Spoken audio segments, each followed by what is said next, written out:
Welcome to It Takes Two. I'm Blair. I'm Chris. And today we are taking a deeper dive into our thoughts about how important attraction is in Married at First Sight. Listen here, I need y'all to subscribe, like, share, comment, all the above. Listen, last week I told y'all that we gonna give y'all deep dives like crack in the 80s. And listen here, some people are still eating off of the deep dives that we did last week, and I think it brought up some great conversation. It brought out some great content. We even crossed paths with some people. One person I want to mention specifically that I was talking to in the comments is my guy I Be Chillin', right? It's funny, I actually watched his content. The first time I seen his content was on Love Island USA, the season that just passed, and I think that's when he first started his channel, or at least it came across my feed. So it was great talking to him. It was great to see the video that he made about how even though that shows like Love is Blind and Married at First Sight may try to suspend reality when it comes to attraction, that the reality is, guess what? Attraction is number one on our list for most people, if not everyone. Yeah. And truth be told, there is nuance in that, and I agree with that. And I'm gonna put the link of his videos because he definitely said it better than how I am saying it now. But I want y'all to listen to what he's saying, and he makes good content. But I want to take it deeper.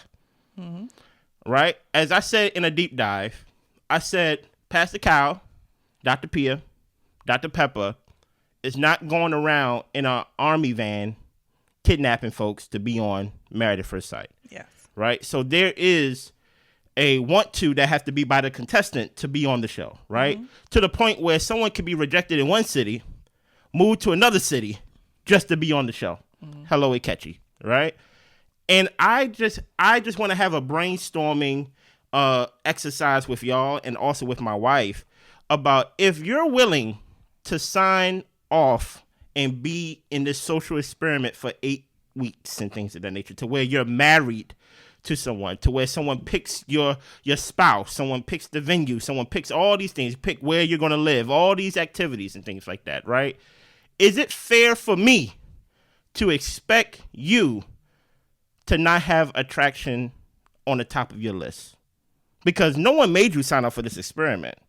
So, and this came about when, Juan came into our comments on one of the videos and he said, Carla wasn't physically my type. That was one of the reasons why he didn't connect with her, right? You hear Ketchy say 8 weeks later, even though we knew the truth, but he was being passive aggressive about it, that, hey, the reason why it didn't work out outside of the answer stick, outside of all these things, I just wasn't attracted to MM.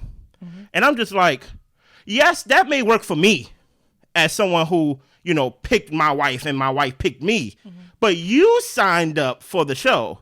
So is it wrong for me to be like, attraction shouldn't be on top of your list if you sign up for Married at First Sight? Because this is such a extreme experiment that I would think something as simple or as shallow as attraction should not automatically take you out the experiment. What is your thoughts on what I said so far, Blair? Well, I think that when we're talking about Married at First Sight, these people talk about how long and arduous the process is to even get onto the show. Yes. So they're filling out all of these questionnaires about what they want, what they like, who they are as a person, as well as sitting down with the experts for interviews, sitting down with production and people before they even get to the experts. Then they're having these home visits to make sure that their homes and however they live is up to a certain standard. I don't know what the standard is.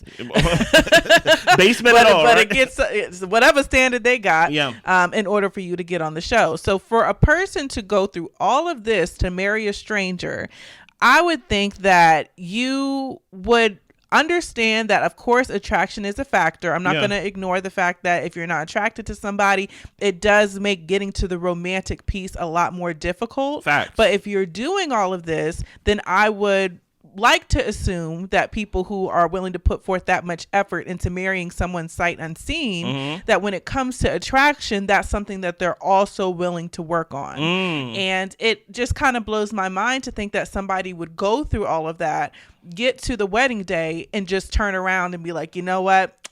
You're ugly. I can't. But the thing is, I honestly would feel like if somebody was to say that, which we got that previous season where the girl was just kind of like, yeah, I can't do this. We didn't even get to see her face. Yeah. I don't even know if it was attraction or what it could have been for her. Yeah. But let's just say for conversation's sake, she felt like Michael was unattractive to her. And she was just like, yeah, I can't do this. I'm out of this.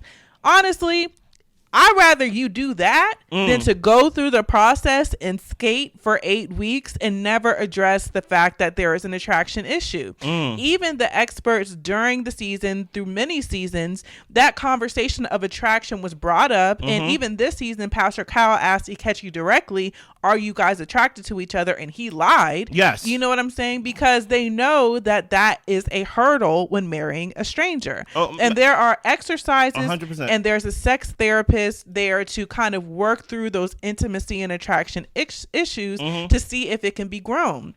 And like I said, like in conversations that we've had in other deep dives before, you can still, by the end of the 8 weeks, say, you know what, we tried all the things, but it's not there. And attraction was too big for me to get over. Yeah. Because I acknowledge that it's an experiment. I know that this type of marriage, this type of experiment isn't going to hold the same weight as a marriage outside of the show, which I think is crazy because you're getting married, so you might as well put in the work. Yeah. But because there's that option to say no, like, no, it's not going to be carried in the same weight for the contestants a lot of the time. And I acknowledge that. But I do think that if you're going to put in all the work to get on the show, and if attraction is actually a hurdle, that you would speak up to the people who have the tools to help you work through any hurdle that you might come across. And to Blair's point, I got to give Blair credit for this. I wanted to cut you off, but you was on a roll, right? Blair said that she wants to up the age for people to come on Married at First Sight. And even the age that you said, I want to up it even higher, right? You said probably definitely not in your 20s. You don't want no 20-year-olds on Married at First Sight. Yeah, right? I said 32 before. Now I'm pushing 35. I'm pushing 37, right? I need 37, right? Because we have to at least bring in some reality that, hey, that as you grow older and as you are single as you grow older, or even if you are still dating while you're older, there are some priorities that shift in your whole dating thing. Right? And your whole marriage thing, right? I heard women that has been age 19, 18, 17, went to school with them and everything. And guess what? He gotta be this. He gotta be that. He gotta be this. And guess what? The world done beat them down enough to where they like, I just want someone who is nice to me. And not saying that I want an ugly person, but at the same time, I just, at first I put it as top 3, but it's no longer in my top 3 because guess what? I've got those attractive guys or like those pretty boys or like those very sexy people, women or men. And guess what? They wasn't nice people, right? And my whole thing is, there's other conversations within this conversation when it comes to the experts and the contestants, right? I am one of the people who believe that the experts deserve some blame when it comes to a marriage not working out, right? And my blame comes from, hey, y'all need to be a little bit more hands-on, right? But I have to also put the blame, if not more, on the contestant because guess what? The experts, Dr. Pia, Dr. Pepper, Pastor Callis, asking Juan to his face about, hey, this connection that it looked like y'all was having on the honeymoon, y'all not having it no more. What's going on? And Juan is sitting there saying, I don't know. But then we get a whole 6 paragraphs of why it didn't work. Like you basically sitting there telling them basically like, I don't know. I'm still physically attracted to her. But you told Blair, who can do nothing for you. Literally, we can't do nothing for you on YouTube and things of that nature, right? Of why you can't, right? And you got to be careful when people like Juan, not Juan specifically, because I don't want to single him out, but I'm just going to use him as a muse. Be careful when guys come out here and like come out from the woodworks talking about a woman is not domesticated. That's why I don't like her. She don't know how to cook. She don't know how to clean. I can't work with that. And listen here, and guess what? People will run to basically defend a guy or a woman, but basically a guy, whenever he say a woman is not domesticated. Oh, she don't know how to cook. Oh, how dare her. She don't know how to clean. Oh, how dare her. She don't have any of these homemaking skills or even survival skills and things of that nature. And I do believe there is a place to where, as an adult, you should know how to do those things. But guess what? Carla is not a rock. Carla is not a stool. She's not an item. I'm sure she can learn. She has a brain. You get what I'm saying? Everybody don't start off at the top. Hey, guess what? Marriage is all about building and nurturing and nurturing. And let's not act like attraction does not grow. I use Jamie from season 1 as the main example as one of the flagship couples of the show. Right. That's the whole point of the experiment. The whole point of the experiment is when you sign up and you bring these experts to your house and you answer all these questionnaires and you go through all these interviews and you got to submit pictures of your exes because they want to make sure that, if this is your type, prove it to us, right? When you go through all this extensive work and all these extensive interviews and things of that nature, they want to make sure that, hey, we at least match you with somebody that close to what you say or who we believe will be good for you, right? And when you say yes and sign your name on that dotted line, I believe that it is right for me to look at you weird when you say the reason why I couldn't continue on in this process or even try the process is because I wasn't attracted to it. No one made you do all this, sir. Yeah. No one made you do all this, ma'am. But I will say that I think there is a possibility, which is very thin possibility, because I think people are using excuses for reasons why they don't want to put forth effort. Yeah. But I think that there could very well be some people who do have an issue with shutting down, and they don't know how to speak up or to pull out the things that they need to in order to actually confront an issue and work through it. Since we're using Juan as a muse, since he's top of the mind, yes, these are a laundry list of things that didn't work out in the relationship. But the question is, if you really wanted to work on it for it to grow or to actually see where something could go, you would bring that to your partner. You would bring that to the experts in order to see if it could be something that could be worked on. But if you don't speak up about whatever issues you're having, Ikechi, walking around on eggshells and nobody knows you're doing it, then how is it something that can be discussed and worked through? And then that leads to me to believe if we're dealing with grown people and they're refusing to speak up and actually talk about their issues, that people like to say, well, I'm trying to protect them, I'm not trying to hurt nobody's feelings. Like, no, you don't want to do the work. You just don't want to. Come on, Blair. It has nothing to do. Listen, no one asked you to protect anybody. When you sign up to be on the show, you have one job to do, and that's what? To be married. No one asks you to self-produce, because here's the truth about self-producing when you come on the show. A lot of people believe they are good producers, but all of y'all are bad producers. Especially that season where the women dressed in one color and the men dressed in the other color, and everybody was talking about they was protecting everybody, and it's just like, y'all all look crazy at the end of it. Y'all look crazy. And guess what? And that season is known as one of the worst seasons of all time. Yeah. Because everybody want to self-produce, everybody want to call themselves ours protecting and things like that, and people want to use the disrespect and the infidelity as the measuring stick or at least Juan did not cheat on his spouse. At least Juan was respectful of Carla and things of that nature. But no, I'm not. I'm asking him to be married. And guess what? He checked out all these things he's listed and things of that nature. Guess what? All those things can be valid. All those things can be reasons of why he say no, because at the end of the day, at the end of the 8 weeks, it is within his right to have all the power and say, no, it's not going to work, right? But guess what? Before all those things, before all the tree hugging, before all those crystals, and before you found out that she didn't have a job or she quit a job, even though she said she's an entrepreneur, so that's just one job she didn't have. She never said she didn't have money. I see a lot of people trying to compare Carla to David. Guess what? Carla let her lease run out from her own apartment compared to David, who never left his parents' house, right? Very different, very apples and oranges. You get what I'm saying? But going back to the whole point, before we even get to all of that, you planned the whole day for David and said to your wife straight to her face, I forgot you was here. That's not something that a husband say. And then you shut down from there. So my whole thing is, as much as I want to blame the experts, trust me, we are married, right? The same way as, and I've seen some people say that it's just a TV show. It's not real. Camille and Thomas are really married.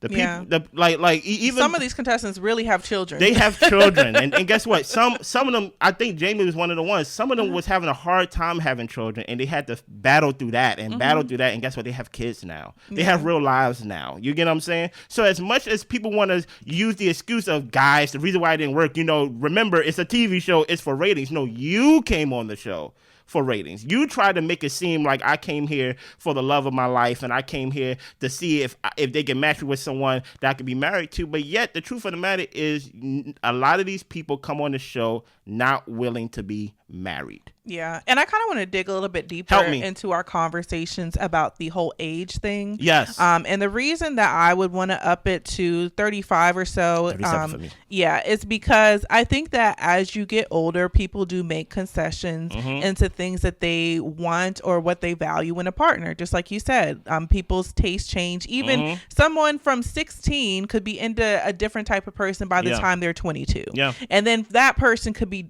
into somebody different by the time they're 37. Yeah. You know, and I think that as, you know, especially as women, which I hate to use amendments as an example. Help me, though. I think that she's kind of going about it in like the desperation type of route. Yeah. But I do think that as you get older and you kind of prioritize what it is that you want out of life, if you want, you know, to be married, if you want to have children, you know, with your husband or your wife, then the things that you thought that mattered before aren't necessarily going to be top priority. You want somebody with stability. You want somebody who is reliable. You want somebody who can go out and create a way for themselves and their family. Like all of these values that you thought that you wanted, somebody who looked a certain way, who had a type of car, who maybe lived in a certain area. Those types of things kind of fall down on your list when you're actually trying to create and build a life with somebody. Now, it doesn't mean that the attraction goes out the window. Like attraction is definitely something that's important, but I feel like there's a rightful place for attraction even outside of the TV show. You know, there's going to be all types of people in the world,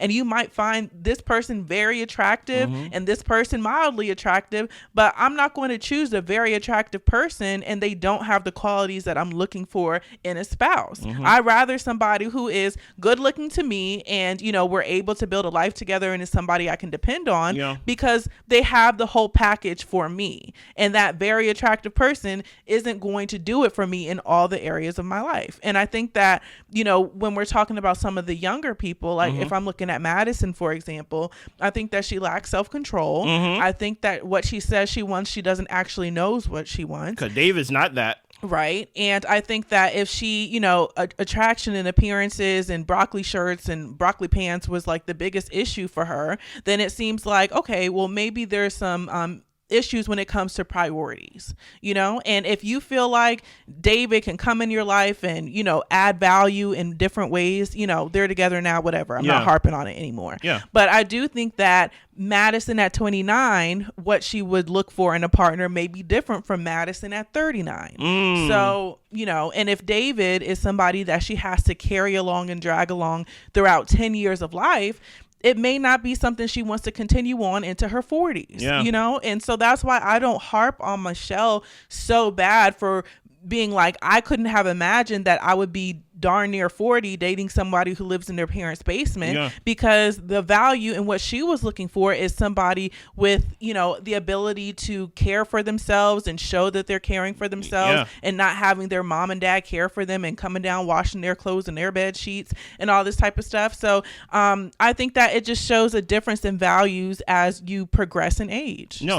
Even how Madison handled the fact that she cheated and took someone else's husband, she's blaming everybody except herself, right? And then she blaming, like, you know, the fact that, you know, y'all had us all together, we met each other and things like that. To your perfect point about self-control, listen, if we want to even use this season, we could use Camille and Thomas, right? When Camille was about to get married, remember, she was about to be runaway bride number 2, right? Producers had to catch her by like the veil. Hey, what's going on? And I understand that this experiment is hard, right? I don't need to know that it's hard. Do you want to know how hard it is? I wouldn't do it. That's how hard it is, right? So I can understand why Michael's wife from last season probably ran away or like whatever they did with that, or even Camille was planning to run away. And guess what? What was one of the main hurdles outside of, you know, race? The main hurdles of Thomas and Camille. Camille was like, you're not the type that I usually date. Right. And my thing is, if you fully give yourself to the process, that's the issue right there. We have people who want to sign up for the benefits of the process,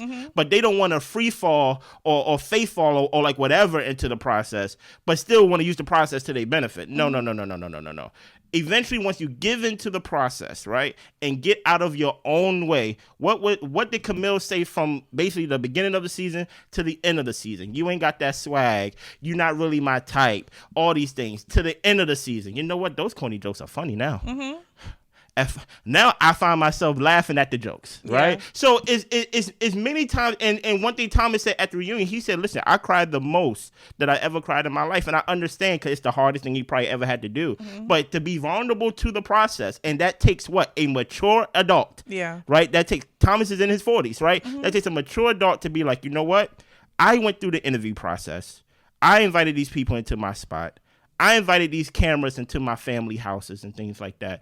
The least I can do is to give this process all of me for 8 weeks. And I do want to add that even Camille, I felt like she put attraction in its rightful place because, like she said, he wasn't swaggy enough, and she tried to, boost, his swaggometer and all this type of stuff. But at the end of the day, she said, I know, like I said, that these were things that were hurdles in our relationship, but it was never a deal breaker. Yeah. Because it was in its rightful place. Yeah. So. And 100%. And I also, just want to add too, that's kind of similar when it comes to sex as well. Like, I think that some people, in the way that I've seen David and Madison have these talks about sex and these innuendos and all this type of stuff. Yeah, if you're a couple, you're in a committed relationship, those are conversations that you have. It's not a bad thing. But if your relationship is built on that, then the sex is not in the rightful place. Like, if you're actually trying to do life with somebody, that isn't at the forefront of your relationship. And that's how I view attraction as well. And to your point, Blair,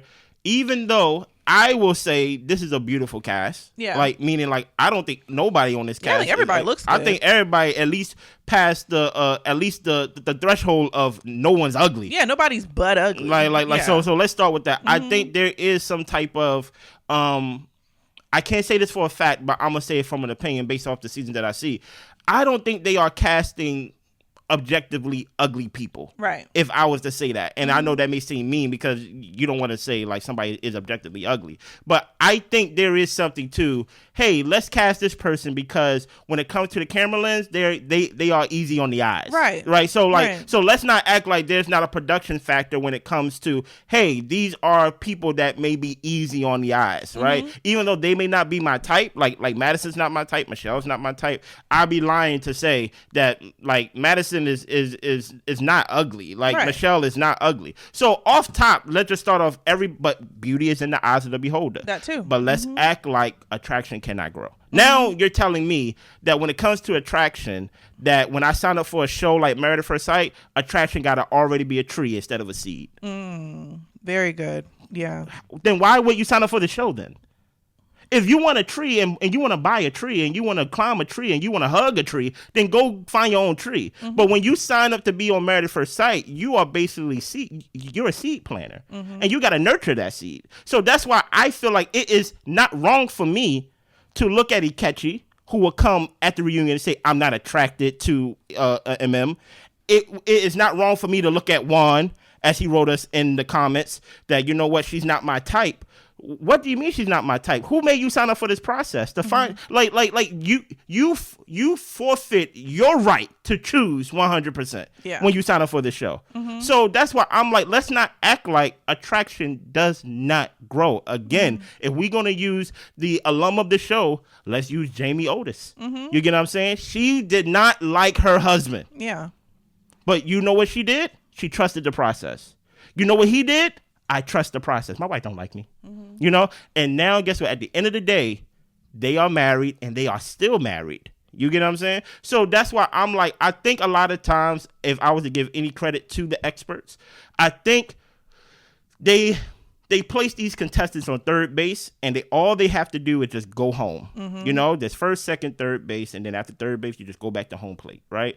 But what we see a lot of the times is that, hey, when we place y'all on third base, y'all take yourselves and put yourself back on first base. Yeah. And that's what Pastor Cal keep telling y'all. Why y'all putting yourselves in the friend zone? Y'all married. Right. All this talk about Juan treated her with respect because he didn't sleep with her and all this stuff. It's not about the sex. I'm trying to tell y'all it's not about the sex. But she wanted intimacy, right? She wanted a handhold. She wanted a hug. She wanted all these other things. And to submit to the process in the sense of your application, but then eject yourself from the process while being in the process, that doesn't serve you. And I do want to say, just to add to it, because I also saw some of the commentary about people saying like, well, if he was to give her a hug and handhold, then he might be sending mixed signals, or, you know, people don't want to just stop at a handhold, so it would go more than what it's going to be. We have had seasons where people said sex is off the table until after decision day. Stop it. And they let that boundary be known. We're building and we're working on intimacy to see if that we can get some type of spark together. If it doesn't come, at least we didn't cross that boundary. Come on now. I mean, there are conversations that they can have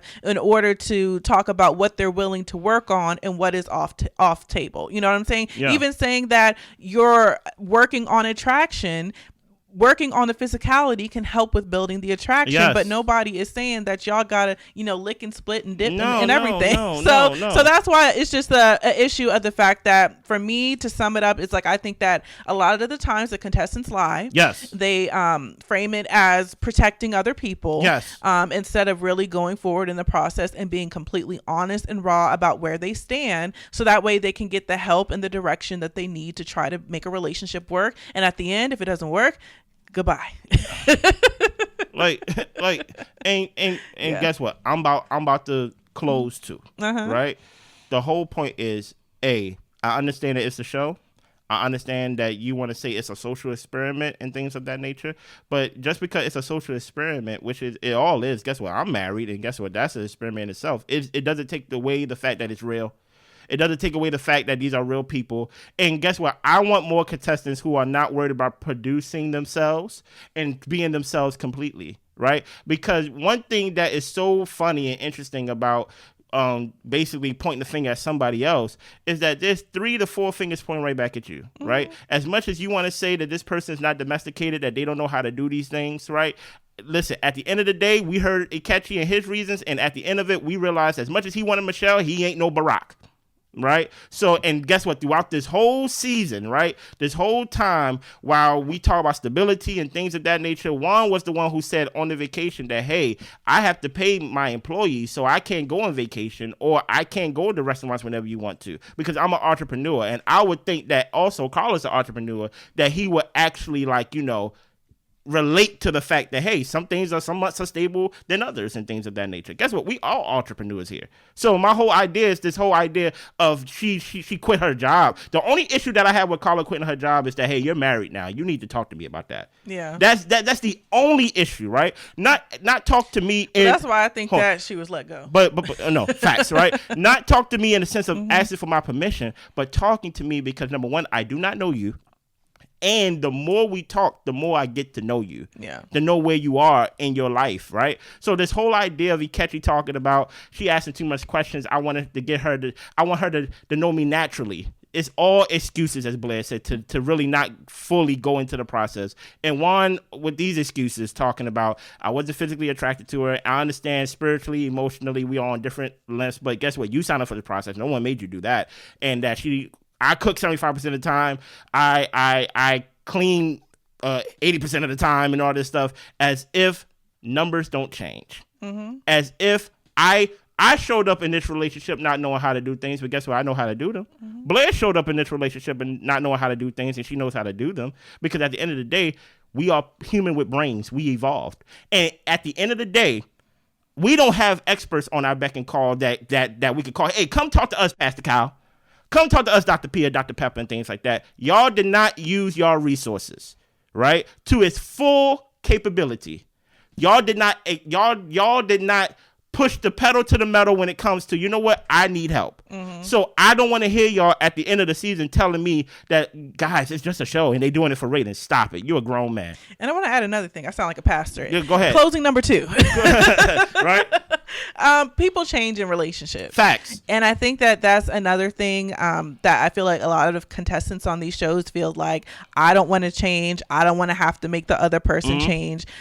People make compromises in relationships and even concessions to really allow for the relationship to flourish. Yeah. You don't have to give up everything, but you do have to kind of morph into this person that allows space for another person to live and thrive as well, and to be there when they have their shortcomings shortcomings and they're there for you with your shortcomings until you get to a place where certain things become second nature, or sometimes they never become second nature, and you just know, hey, my partner doesn't put their socks away in the bins. I told them about this for 20 years. I just put them in the bins because honestly, we live a great life. He's a great husband. He's a great father, and I ain't going to trip about the socks anymore. You know, so there's certain things that people just learn to live with, and they should be things that aren't detrimental to you, you know? Exactly. So at the end of the day, I agree with Blair. Yeah. All of y'all reasons on the reunion, all of y'all reasons in our comments are excuses because we watched the show.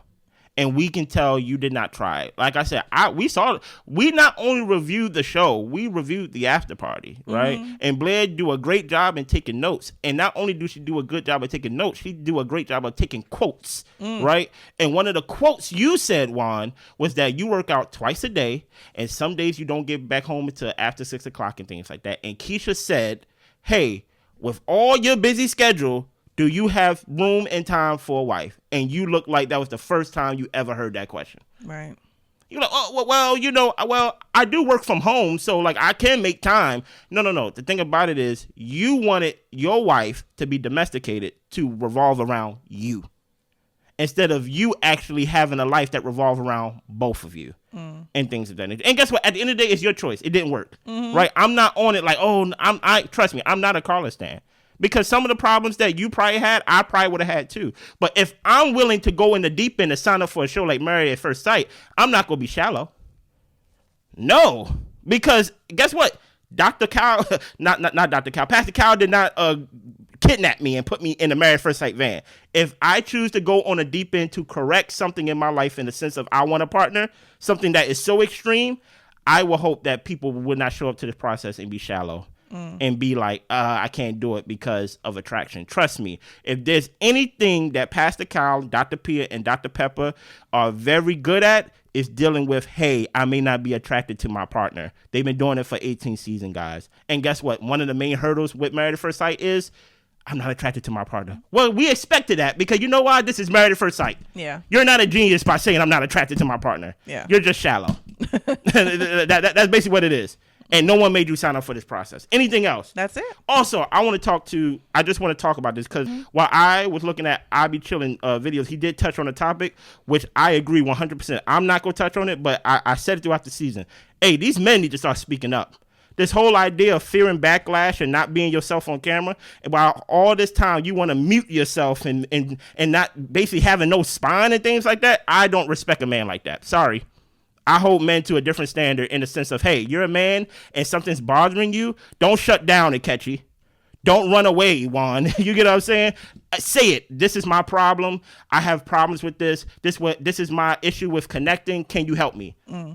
We need men to speak up and also ask for help. Like. And also, some of those issues are your issues. Yeah. Some are things that of you getting in your own way. Yeah. And it's also about recognizing that. And if you can't recognize it, when you talk about it, somebody will tell you tripping. Yeah, exactly.